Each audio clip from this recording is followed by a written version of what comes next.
All right, extraordinary times call for extraordinary efforts to make aviation podcasts. We're busy people, but like I say, it's an extraordinary time. In fact, I don't remember a time like this ever. Martin, what about you? No, I wasn't around in 1918 when the flu kicked through, and SARS did actually have an effect on the family, but not to this extent, yeah. This is, so many words have been used, unprecedented, history-making. We'll be talking about this for decades to come. Probably correct, don't you think? Well, remains to be seen. I've been reading quite a lot about this, and I read a very interesting paper put out by the tropical disease people in the UK. Oh, no, I think it was Oxford University. They have a unit which studies this type of thing, and they've been doing this mathematical models of pandemics and all this type of thing. And they say there is a very interesting and it is possible that 60% of the UK population have already had coronavirus, which would be about 45 million people. And that all we're seeing at the moment is the people who are susceptible to coronavirus and showing symptoms, in which case it is a non-event. Oh, gosh. 45 million people have had it, and only, I think in the UK at the moment, it's about 12,000 are actually showing symptoms, of which 2% are going to be serious, or 5% are going to be serious. It turns out that the whole thing's been massively, there's been a massive overreaction. They say, of course, this is one possibility of the modeling. Another model shows that a lot more people have had it than we think, but it is still quite dangerous. And it's going to be very interesting when the antibody tests become much more widely available, because then they can start doing general tests of the population to see how many people have actually had it, and that is going to tell a very, very interesting story. And confirm that model or not confirm it. But if that is the case, or something along those lines is the case, it's kind of weird. I'm sitting here in Australia, still in Roma, which is a great place, with bottle trees, right? That's Roma's claim to fame. I was going to say, what do they have to do with this? But okay, yeah, it's what Roma's got. They're naturally occurring, are they? No, they'll be introduced. No. They're a naturally a Western Queensland temperate zone bottle tree. Anyway, sitting here in Australia, what strikes me is that given the way it's progressing in the rest of the world, and given the lack of knowledge as to whether or not more people have had it than have actually presented symptoms, blah, blah, blah, the public health response in Australia has been pretty crazy and not great. They haven't responded very well, and they have some very strange rules. So not more than 2 people can congregate at any one time, but you can still go to the hairdresser, which is kind of weird, right? Yeah. Which makes no sense at all. So pubs are closed. Everything's closed that requires a lot of one-on-one contact, except hairdressing. How would you figure that rationally, logically? Do people need haircuts that bad? There is no way you can rationalize that. It is just a crazy, irrational, bizarre thing. But so the public health response in Australia has been, I think, a bit weak, because you either go all in or you don't go in at all. And Sweden's decided pretty much not to go all in. That's interesting, because they've been criticised for that. And it seems to me, I know I've just jumped in on you, but I've been thinking about the Swedish situation. It seems to me, and this is one of the interesting aspects of how people react to something like we're experiencing, that any talk of anything that isn't the conformity situation is very heavily criticised. Without any information. It's like people really do want to be and feel very safe conforming. Well, people feel better in an uncertain situation when they're being told what to do, even if that doesn't seem to make a lot of sense. And obviously the Swedes don't think that way, because the Swedes are like, we're not going to do it. And to some extent, neither are the Dutch. The Dutch are also saying, well, we can't lock everyone away forever, and we're not going to, so moving on. And that's an approach, right? And that was the approach that the British were kind of going down until the population got really panicked and they decided to go the other way. And that's, I guess that's fine. And the British are being quite good with their they've got pretty hard pretty quickly. New Zealand's done great. They've decided to go hard, and they've done really well. Australia hasn't. And the point I'm getting to is that I think the public health response in Australia hasn't been great, but the economic response in Australia, it's just incredible. Which makes me think there's something. I'm really not a conspiracy theorist, right? That the economic response in Australia goes beyond all. It just makes no sense. I mean, they are announcing another, I think, 140 billion in economic support, which is going to bring their coronavirus benefits package up to 320 billion, which dwarfs the American 2.2 trillion in terms of per capita. I mean, it's just mad. So, again, anyone trying to explain, because you're saying it's disproportionate, it's obvious disproportionality, is anyone explaining that or attempting to? No, there seems to be either it is our or the Australians' faithful public servants leaping into the breach, and in this time of uncertainty, just saying, "Don't worry about it, we'll sort it out," or there is a sort of economic policy going on there in the background saying, "You know what, we can use this to be the great readjustment."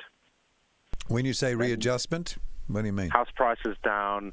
Just driving down costs to try and restart the whole thing, because I don't know, you live in Australia, and yeah, sure, you earn a bit more money, but geez, it's expensive. Everything's expensive, and maybe they're taking this opportunity to take some of that out of the system. I don't know. I suspect not, because I judging by the rest of their response, they don't seem to be that, how do you say, logical or clued up or actually have a policy. They've just decided to throw money in vast sums of money at the problem. I mean, the unemployed are getting an extra, I think it's $1,150 a fortnight. So they're getting an extra $2,000 a month.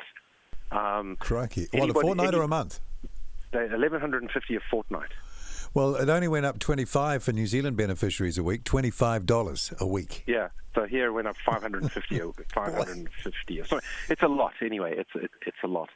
And actually, somebody's already said, well, drug sales are going to go out of the window, right? because what do you spend your money on, right? It's all this free cash. So, yeah, I don't know.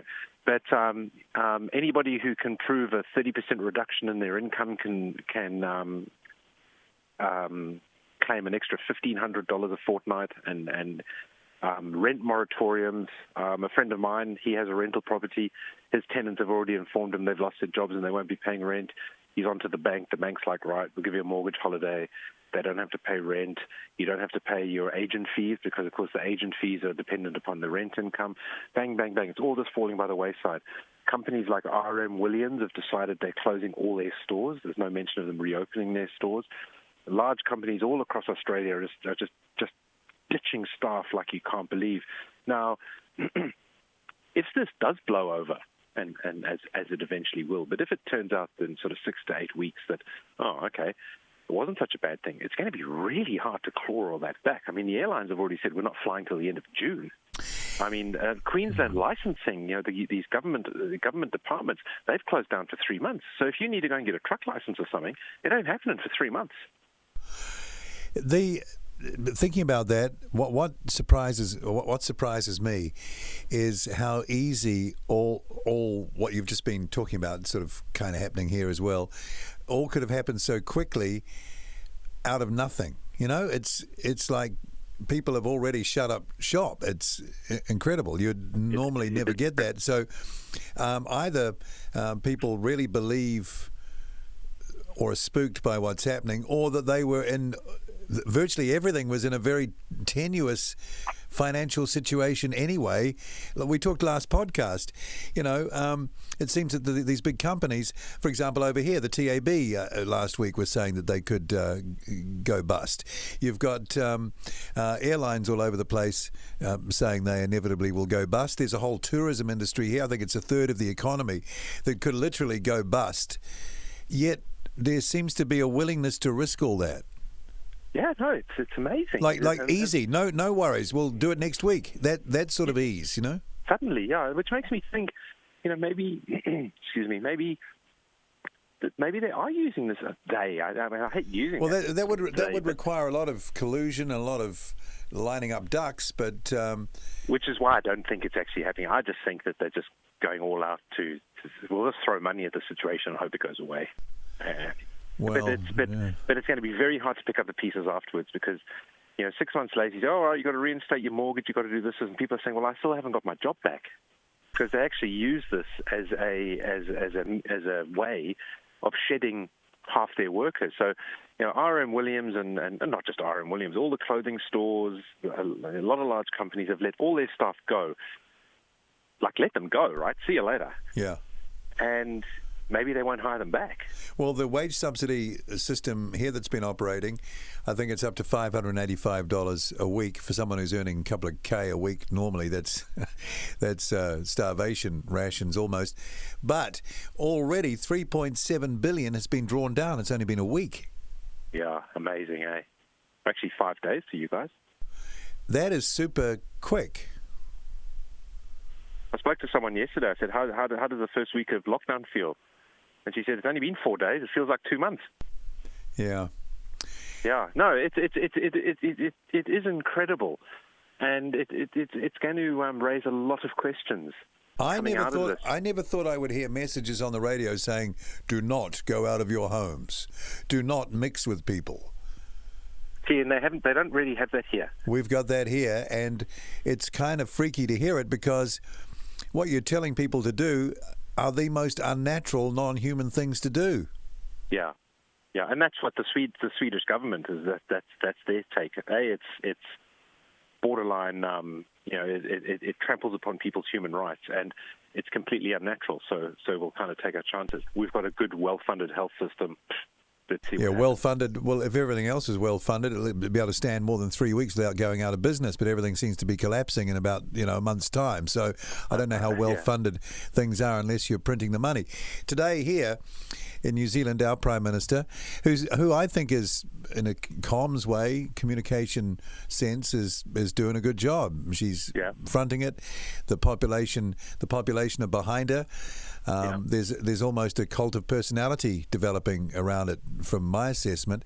But the point that I've been thinking about, and maybe this goes again to what the Swedes and other like-minded countries are doing in their approach, the Dutch you meant, is that once this thing rolls through, if you've been quarantined and cut off, she was saying today that until a vaccine comes along, we've got border issues all that time.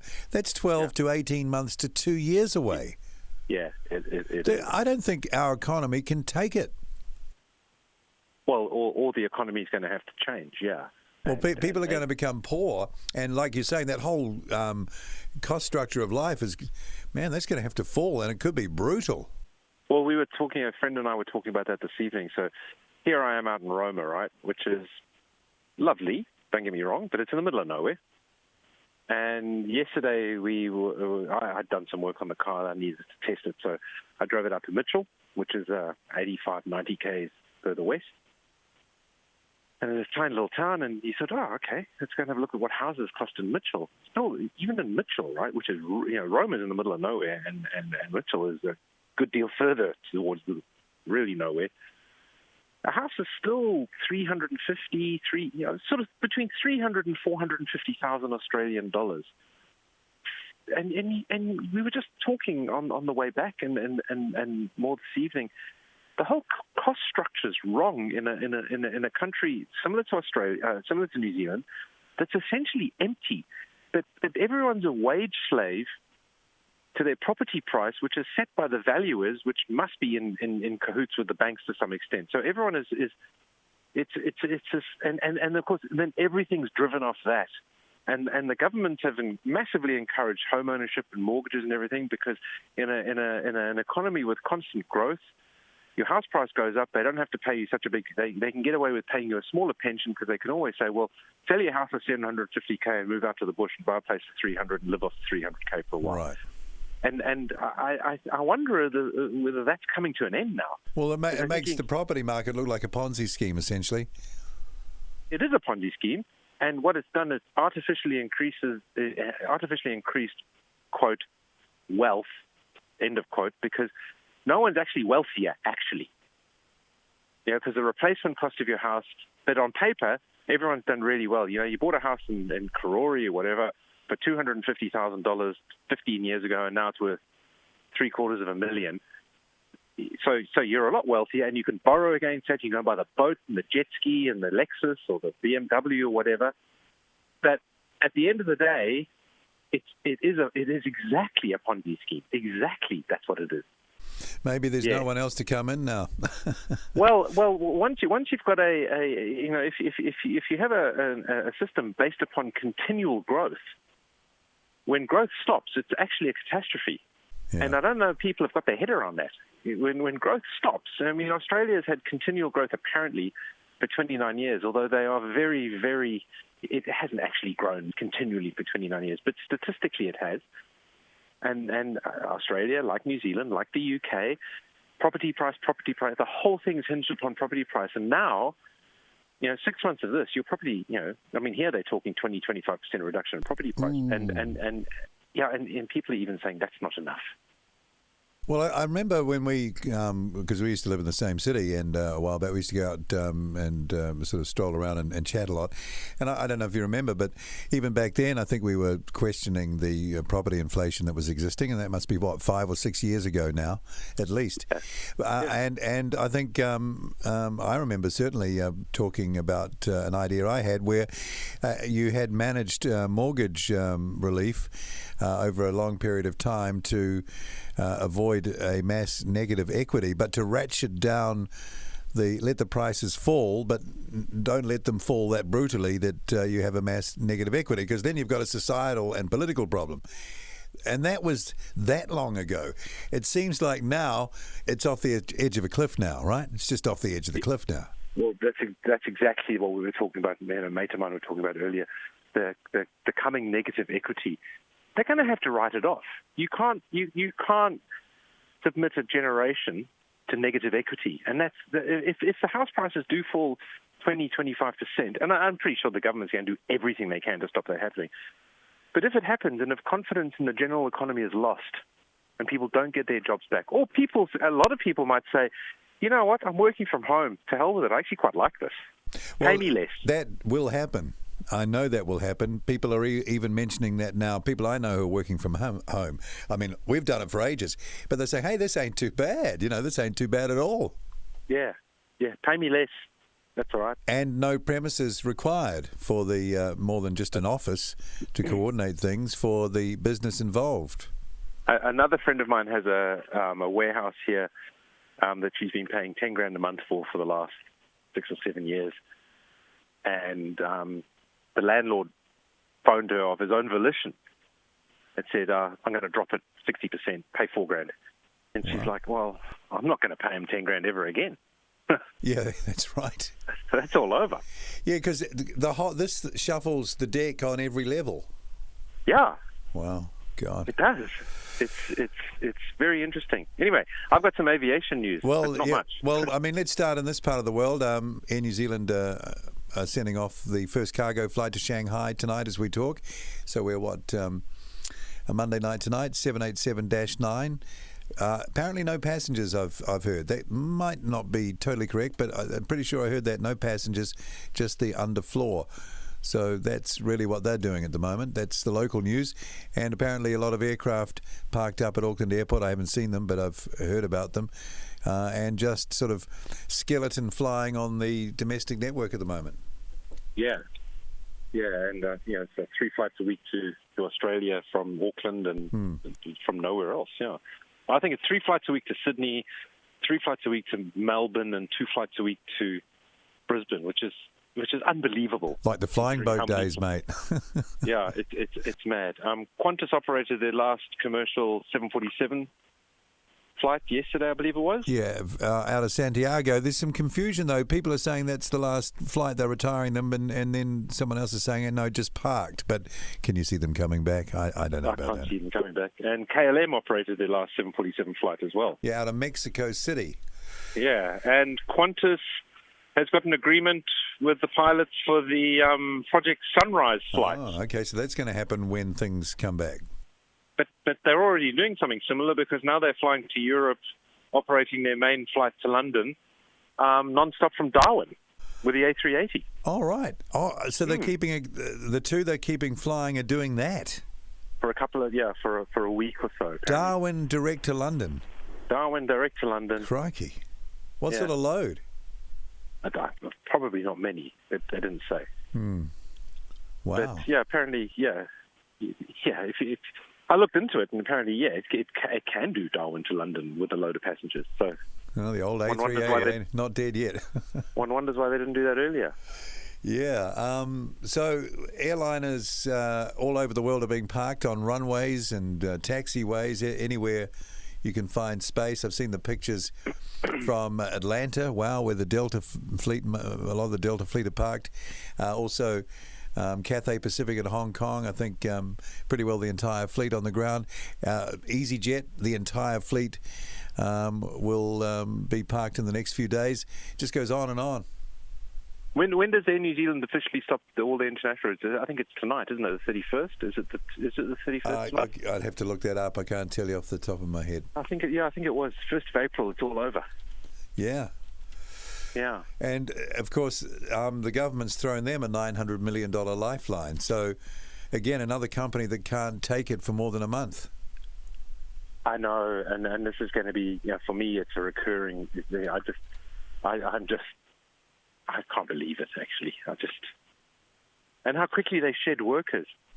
Yeah. Like, booyah, you're all gone. Yeah. See you later. I think there was a plea from Air New Zealand, please employ our workers. Like a call to other employers. Though I imagine no one's employing anyone right now. No. Yeah, a couple of people I know work in the tourist industry. They've basically been told it's not going to get back to normal for the next 2 to 3 years. Well, that's the issue with border control and the lack of immunity. You can't let tourists in. I wonder what our government is saying to the Chinese government right now, and indeed the Australian. What is the Australian government saying to the Chinese government right now? Well, the Australian government has actually, Peter Dutton came out today and said they are going to be reviewing every single foreign purchase of Australian companies. And that in the last 6 weeks, I think it was 6 weeks, he said 50% of all investment from China, because they have to register, they don't have to apply for permission, but they do have to register, has been from 50% of, or over 50% of all the investment in Australian companies has been coming from Chinese entities, and they're going to stop that, and the companies are all going to have to ask for permission to take over Australian companies. And they're going to be looking extra hard at Chinese companies because they think Chinese are using this as an opportunity to come in and buy Australian assets on the cheap. Gosh, I think will be happening in New Zealand. Chinese are good at playing the long, well thought out game, aren't they? Yeah, there's an advantage. They'll take it. Well, I think it's one thing I do agree with the way Trump talks about this when he says he doesn't blame the Chinese for taking advantage of us. Anyone would if they had the opportunity. Yeah, it's just that we've let them do it. And from what I've seen, the Chinese have a strategy of ingratiating and enriching certain identified individuals in an economy. Yeah. And they take them in and they show them a very good time over a long period of time. And that is the sort of like the beachhead, if you will, to claw in closer on assets and crucial assets that you can then hold out as, what's the word? A persuasive argument coming from them why you shouldn't treat them in a particular way. Yeah. I mean, the Chinese have been they've been doing a lot of pretty sophisticated stuff for the last 3,500 years. Yeah. Never underestimate. And they know the sweet spot of people. They know the greed sweet spot of the Western psyche. Well, they know that Western greed shows almost no bounds. So you can use it. So yeah. So that's interesting. Yeah. So everything changes. And that's what's making, giving me a lot of food for thought. Australia's throwing up to $320 billion at the economy. What do they hope to get out of it at the end? Or is it just panic bureaucrats chucking money at it? In which case it is a wasted opportunity. Like I said, I'm not a conspiracy theorist, but here's a great opportunity to make big changes. I'm not entirely sure they're using the opportunity to make the changes they could make. Well, no, they can't politically admit that that's what's happening. It has to look like it's the virus's fault, right? Yes. And I don't think they've had enough time to come up with that story. So I suspect it is just panic bureaucrats chucking money at the situation. Yeah. Anyway, but I don't know. Maybe I'm going to be really, really impressed. But it looks like the US are going to bail out Boeing. There's money in that huge $2 trillion package to $60 billion for Boeing. Because remember, when they've just shut their factory, right, in Renton. They've shut it. What, permanently? Well, no, but they've just shut it. I think it was announced today that they're no longer producing any aircraft. I thought it was across Renton. What's the other place? Everett. And I think both areas might have... Well, then it's all of them. Yeah, they shut them down. Yeah. I remember talking in a previous podcast when Boeing were in initial problems. We were talking about, I wonder how they're going to ask for a bailout. Yeah, now they've got it, right? They got it. But I think there are quite strict sort of rules to it. They cannot do share buybacks. They cannot pay dividends. And they are going to have to listen to the government because the government is essentially a part owner of them now. If you put that much liquidity, like the Australian situation, America even more, and us to a certain degree, per head of capita, we're in there somewhere. If substantially that money stays inside the local economy, that's probably okay, isn't it? The government will sort of take some of it back out over time, and that a lot of that money could be recovered eventually. But if it's spent outside, that's a problem, isn't it? Yeah, and this helicopter money, given the way the country is operating at the moment, and probably will operate as it gets close to shutdown, it'll all be spent locally, which is I think it's a very interesting social experiment.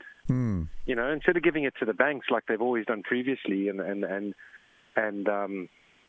try to drive lending, let's lower the interest rate, let's give the banks a couple of billion and they'll lend it. And they've discovered that hasn't really worked because no one's interested in borrowing money because they don't want to shoulder the debt. Yeah, who would borrow in this situation?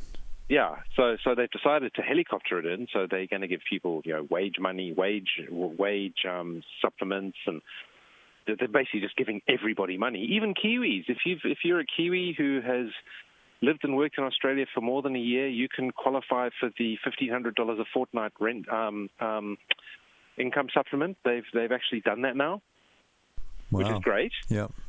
Right. If you give a million people $1,500 a fortnight, that's a lot of money. Yeah, it is. Money. For some, it's more than they could ever wish to get, probably. Yeah, but also just all that money given direct to consumers sloshing around in the economy. That is. Well, you have to have a non-lockdown situation unless you're buying everything online to be able to go out and spend it. Yeah. Well, I was speaking to someone who works in the online, in the business of supplying people who purchase stuff online. They have been inundated over the last 10 days with online purchases, but they are quite worried that it's all going to dry up in the next month or two as people realize, we don't really need to buy anything and things are so uncertain we're not going to. Yeah, well, anyway, some of the interesting things here. US Airlines, I think I saw Spirit in there, and Southwest selling transcon flights in the US for $27 one way. It's not bad. When is the USA stopping flying to Europe? Isn't that happening tonight as well? I don't know the exact date. My impression was that had stopped, but maybe it was the 31st of March, wasn't it? Yeah, I think it was, because I've been looking at Flight Radar and there's still flights going to Europe. Yeah, many?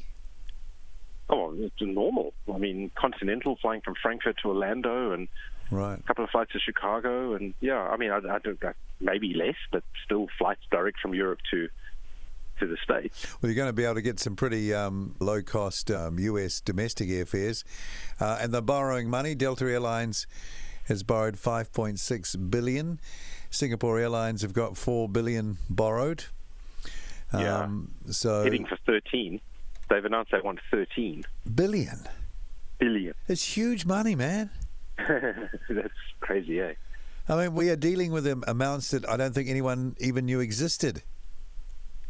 Actually backed by anything. Who knew that the Aussie government could drop $320 billion into the economy over the next 6 months, they're saying? I mean, that is just another, it is unbelievable. It is. I mean, I'm sure New Zealand's doing similar, maybe not as much. What happens to aviation after this? Because, there's also, and we haven't heard much from the climate change activists, but a return to air travel is going to be demonized as a politically incorrect thing to do. Can you see that? I can see that. I don't know. I think after this, once they lift all the restrictions, it'll be like the end of a war. People really won't give a damn. They'll just want to do shit. Well, do you think so? Yeah, I think so. I know I will. See you later. I'm off to Europe, mate. Walk past the protesters at the airport. Yeah, don't worry. I'll be all right. I wonder how those Middle Eastern carriers are going to do. I'm thinking of particularly Emirates. To stop that machine operating is huge. Well, I mean, some of them will take it as a massive opportunity, isn't it? Because there'll be a bit of last man standing, and I think it'll weed out all the weak ones. Fares are going to be expensive initially, I expect. Yeah. But I think the ones that survive will survive very, very handsomely. Yeah, and I guess Air New Zealand will be one of those. I suspect so. Well, the government owns over half of it, so I see $13.27 billion for Singapore. Yeah, wow, okay. Yeah, and I don't know how Virgin will do and all that. I mean, Tiger's laid off all their pilots, all of them. Virgin's closed their New Zealand operating base, pilots and flight crew. Yeah. But is that right? Laid off all their pilots. There's going to be so many pilots out there looking for jobs. But I guess when it swings back, the phones will ring again. Yeah, the swing back's going to be interesting. And like I said earlier on, the antibody testing kit, once they become widely available, they can go out and find out how many people actually had it. That'll give the statisticians and the epidemiologists, I guess. Yep. They will be able to backtrack how serious it actually was. Yeah, that'll be fascinating, won't it? Yeah. Because, if that model's half true and, 30 million of the British population have already had it and didn't show any symptoms, it really was just a storm in a teacup. Boy, I suppose you say, well, we didn't know at the time, da-di-da-di-da. I also read that some of the tests out of China were faulty. Yeah. And they were sent to Italy and Spain. Yes. Boy. Yes. How terrible is that? I mean, you got to feel for the Italians and the Spanish. It's just gone through there like you can't believe it. Yeah. Well, why is that? They have different. It's all about transmission of the infection, right? So, I guess it's and there's a lot said about how easy it is transmitted or passed on through contact with surfaces, and then you contact your face. You put your hands on your face. Yeah. Most people catch it that way. Well, all those Southern European countries are kiss when you greet countries, right? Mm. And so is Iran. Right. A lot of those Middle Eastern countries. So every time you greet someone, you kiss them. Bang. Straight to the face. Yeah. And I've also been wondering, maybe you're exposed a few times, that's okay. But if you're in a environment where you're constantly exposed, maybe that makes it a lot more dangerous. So you just get completely overloaded with it. Yeah. And if you're going up to everyone, kissing them good morning and kissing them when you say goodbye and shaking hands, and if you look at the numbers, England, for its population, the UK, is relatively low compared to France, Germany, because English people don't kiss when they greet all the time. What about family groups living in one house? There's my impression also, is that the Italians and those sorts of cultures have everyone from grandparents right on down to... They do. Yeah. And also in northern Italy, and this is kind of crazy, a lot of Chinese companies bought Italian companies so they could get the Made in Italy badge on their goods, and a lot of them employ contract workers flown in from China. Yes, I saw that, and that's why that area, Lombardy, has been hit so hard. Smashed, yeah. There'll be a lot of rethinking of policies like that, I expect. I mean, it's just a tragedy at Italy. I mean, because that's Lombardy, it's not... people talk a lot about Italy. It's a bit backward and everything, but Lombardy's not. Hospitals as good as any in the world, healthcare service, everything. I mean, generally Italy's pretty good.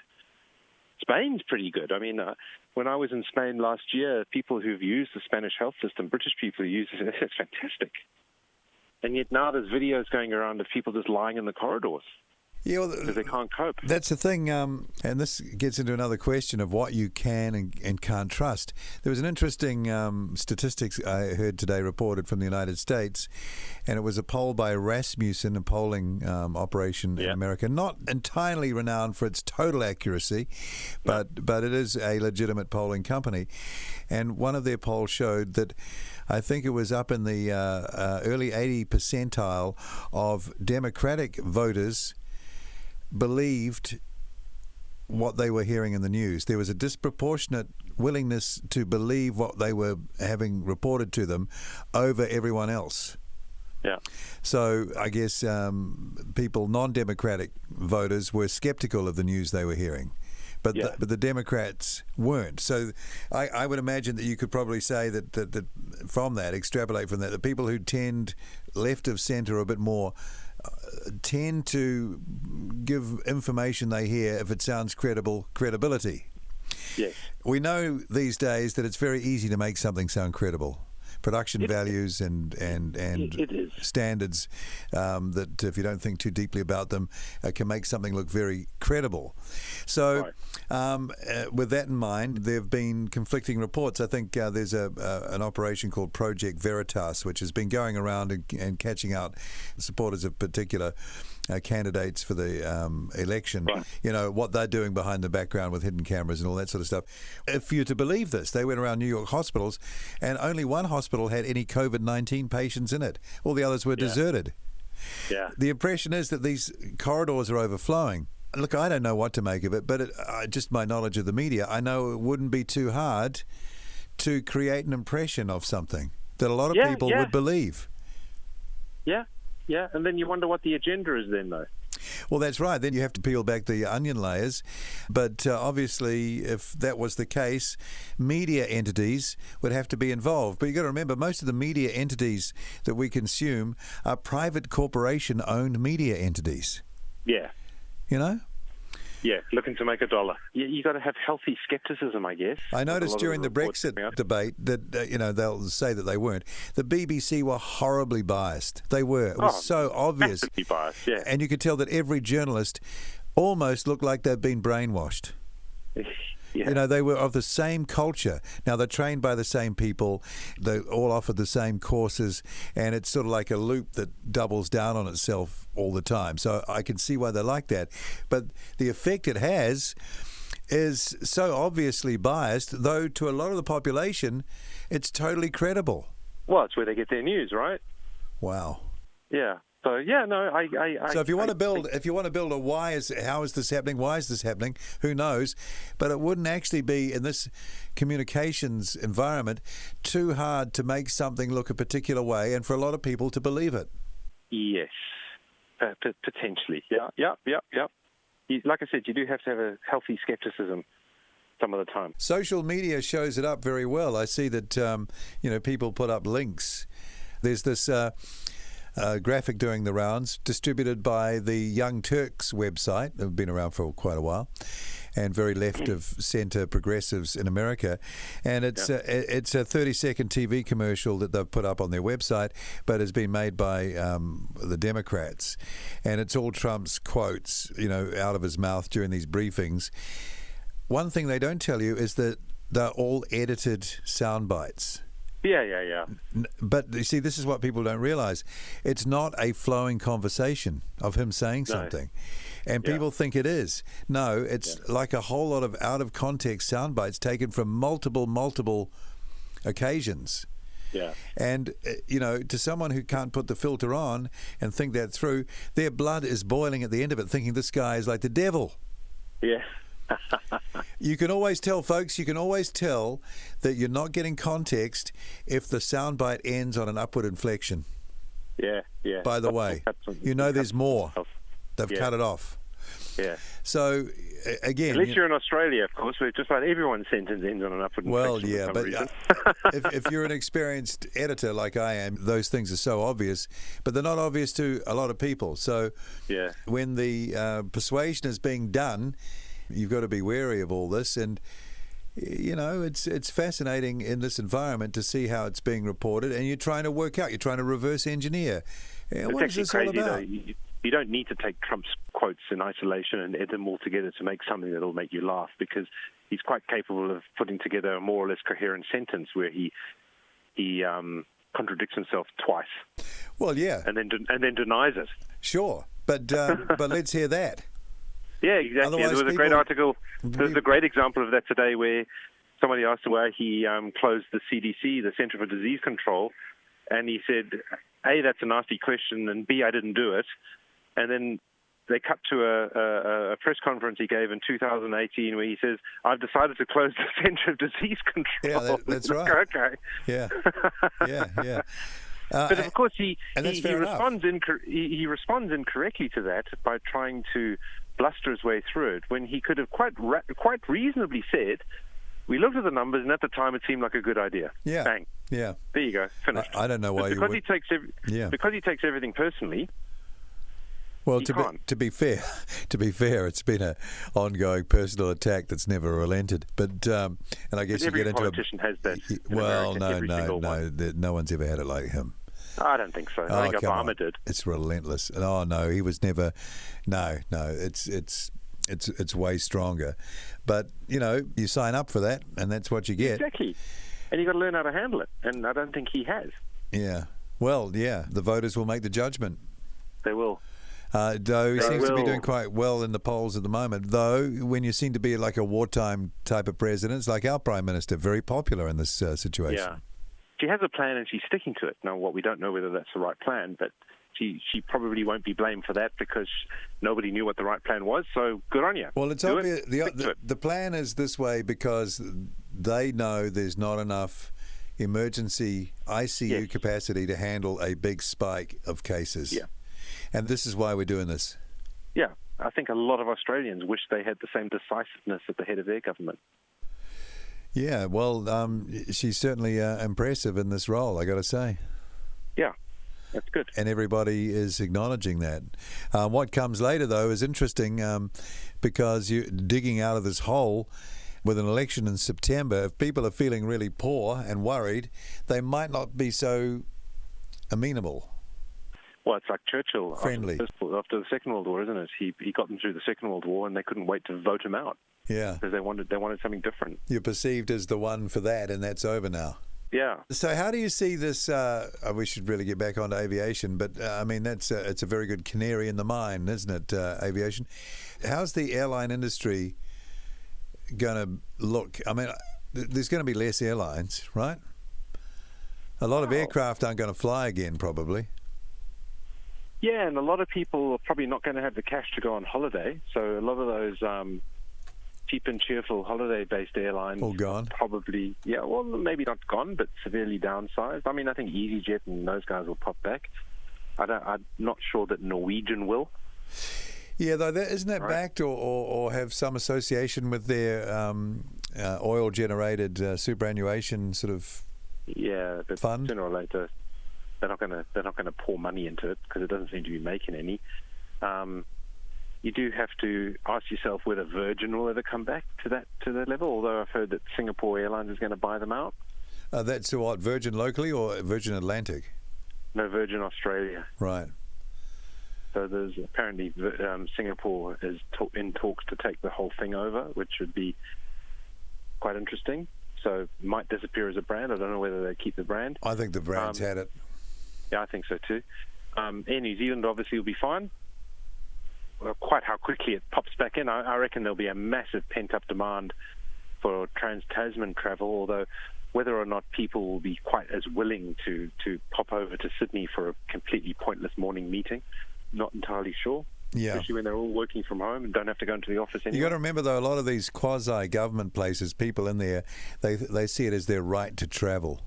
Yeah, they do. They do. And that's why when you phone them up, they're always overseas. Yeah. Got to go for a meeting. Yeah. In France. Yeah, for some reason. We need to go and look at how they build small houses, which we'll never build here, over there. Yeah. Something like that. But if a lot more people are working from home, maybe there'll be slightly less travel. But, I guess the point is we don't know.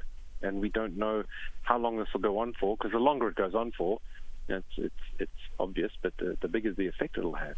I see Jet2 has bought up 5 ex-Thomas Cook A321s. There you go. So they were obviously looking to expand. Yeah, that airline's interesting. I haven't looked too closely at it, but they seem to be, they fly old aircraft. I think they're just about to lose their last 737-300, but their 800s are really old, some of the first ones. And they're one of those sort of airlines that can get by on old aircraft quite well. In Africa, they're still flying DC9 30s. Yep. Yep. So as long as you keep them going, I suppose they're okay. I mean, all the MDs are going to go from Delta, aren't they? Yes. They're on the way out now. Yeah. And wasn't the last American Airlines MD-80 flight only a week or so ago or something? I think it was, yeah. Or the past week? That's a pity. I used to love flying. They had over 300 of those at the peak. I know. I used to love watching them self-reverse from the gate. Oh, yeah, you can back them out, right? Yeah. Yeah, they've got the ground clearance so they can they don't kick up the FOD. I did a number of flights on those when I used to go. I've been up to Las Vegas a few times during work in the early 2000s, and it was always an MD-80 from LA to McCarran, Yeah. And back. And boy, they shoot up. Oh, my God. They do. But you go to Dulles on a winter's morning, and there'd be these MDs belching smoke and fumes as they backed up from the gate, and the windows were shaking. And you thought, only in America. Yeah, well, remember, I think reversing up that Air Florida 73 at Washington, at Ronald Reagan, they actually caused it to crash because it blocked up the probes on the engines. Anyway, I also did Air Alaska Air once, MD-80 out of Tucson ages ago. I remember that too. One of the most spectacular takeoffs. Oh, and a British Midland DC9 from London to Dublin once too. Oh, wow. Sorry. No, I used to love flying in the DC9s, but one of the most spectacular takeoffs I've ever been in, well, it felt spectacular, I don't know how, was in a Crossair Saab 2000. Wow. And really, that thing, it felt like a catapult launch. It was just, look at those big 6-bladed props, eh? Yeah, and he ran it up, the props bit, and we were gone. I tell you what, we were gone. Wow. Yeah, it was pretty cool. What about those 717s still over in Aussie? They're going to keep flying them? They probably will. Yeah, they are super popular. I know a maintenance engineer who works on those. He says they are super popular planes. He says they're great to work on, reliable, just really, really good aircraft. He says if they could, they'd buy more of them. I don't think you'll see the 777-200s returning to service at Air New Zealand after this. I'd say they'll be gone. They're getting on a bit as well, aren't they? Yeah, and the gas hogs compared to the others. Yeah. And something's got to give. They don't need as big a fleet when things get back. Probably not, and Boeing will probably be quite keen to sell them even more really cheap 787s. The 10's coming, eh? Yeah, pretty soon. I guess that order's still on. Yeah, I expect so. They could probably add another 4 or 5 to it. The thing's so big that if we went through everything specific, we'd be here for hours.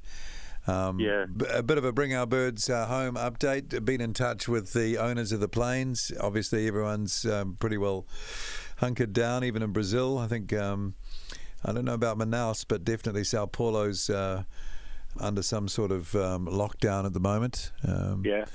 That's the sort of city that something like that could spread in. My golly. Yeah. The density of population in that city is mind-blowing. I know there are plenty of other places more, but I saw it and I thought, gosh, there's so many people here. So that's locked down. One thing that is of interest is the 747 NBV, which flies for Wamos. And I see they just did a flight. They got the stranded cruise ship passengers out of Hawaii to Frankfurt yesterday on one of their 74s, one of their, not the Air New Zealand one, but one of their ex-Singapore ones that they're flying.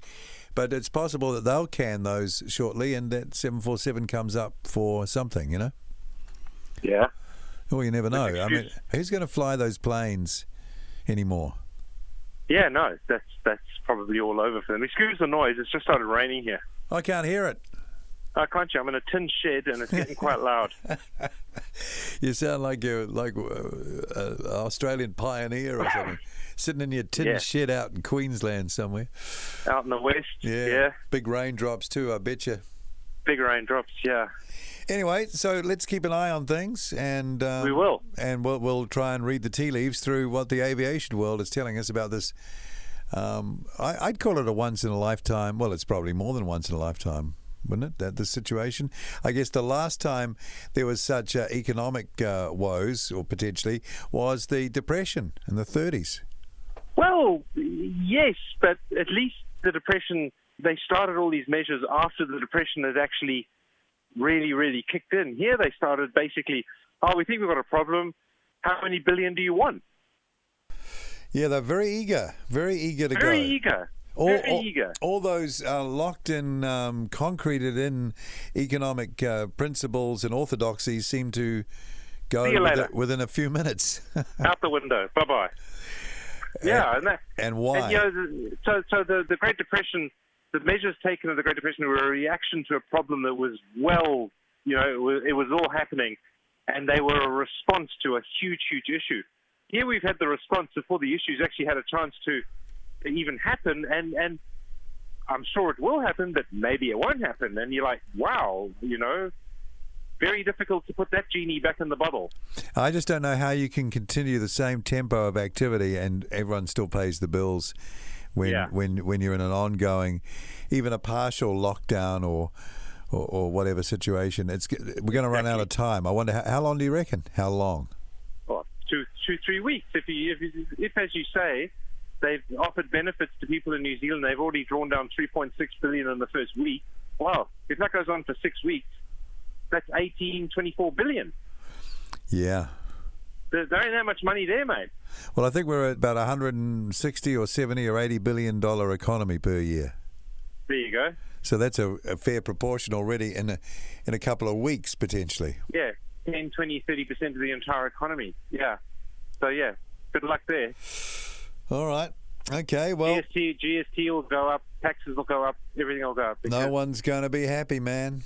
No. And that's going to be the problem, particularly in Australia. People are saying, well, they'll use this as an opportunity because GST is deeply unpopular here. We'll take it from 10% to 15%. And hoping on the public's goodwill to say, well, you've got to pay all that money back we gave you. Yeah, we pay gave a bit more you. GST. The public say, sod you. We're not paying it back, and we're not. And if you try and raise GST, we'll vote for the other lot. We'll really know the score if there's a call at a political and power level to abolish cash. Wow. Here we go. Don't get me started. Yes. Because that then enforces electronic payments, and you can track everything, and you can make people do things. There's no black economy. It will only be a bartered economy if there's no cash anymore. That would be a giveaway, wouldn't it? Don't underestimate the power of barter. Okay, well, I'm not. Yeah, but really, a lot of people would start bartering. If you don't want a black economy, you eliminate the cash. That's the first thing you do. A lot of talk about that. That's another day. Brumby's pie outlets and Caltex gas stations, they're already not taking cash. The people are saying if you can pay, people pay with your card. It's more hygienic. Yeah, whatever. They're doing that with the buses. Here's the weird thing. I'm in Auckland. The bus schedule is, I think it's on a Sunday schedule. They're operating. I see buses everywhere. Not a single person on them. Well, where are they going? You're not allowed to, are you? No, they're doing the regular routes so people can get to supermarkets and things like that. It's sort of like this sort of ghost bus service. Doesn't that fly in the face if you're not allowed to congregate in groups of more than 2 people? Well, no, we're in supermarkets with dozens of people. That's where it falls down. It falls down at the edges, but that's where you got to get food, you see. So we'll all jump on a bus together and go shopping, and then we'll split up when we leave. There's a huge thing with people dobbing people in now. Oh, yeah. And that's, yeah, here we go. The old Stasi, eh? Yeah, the old Stasi. Yeah. I suppose you've got to manage it somehow. It's not easy. I don't. I don't blame the politicians if I was there, I'd dob you in. For what? I haven't done anything. Well, I don't know. I'll just dob you in anyway, just in case. Oh, okay. Just to make my life hell. Save you from yourself. Oh, yeah. Dob him in. I think you might do this. Yeah. God knows how you can. I mean, the volume of calls has been huge. There's been 4,000 reports on the police website that they have operating. I mean, they don't even have 10 people to follow this up. Yeah. But you see, people believe it. This is the thing. I'm getting back to, like what I was saying before. If you make it look official and you've got a website, and people just think that actually works. Yeah, it's all going to happen. But it's not necessarily so, folks. No, generally isn't. Good luck. Yeah. Anyway, all right. Well, hopefully you won't get flooded out on you. No, it's stopped already. You don't hear much about climate change at the moment, I've noticed. No, more important things have come along. Yeah. Like what? Yeah. I don't know if I'm enjoying a break from that. I think I might be. Yeah, no, I think I might be as well. The constant mentioning of it. But if I hear COVID-19, oh, there I go again. I'm getting sick of hearing that. Oh, well, it'll be over soon. Yeah. Or will it? Da-da-da-da. Don't say that. Or will it? All right, mate. Okay. All right, then. Yeah, all the best, and we'll talk again soon. I know people like us to talk about aviation, but we also wander off onto when the big things are happening, like this as well. So we'll see how we go. But until next time, I'm in Auckland and I'm in Roma, Queensland. See you later. See ya.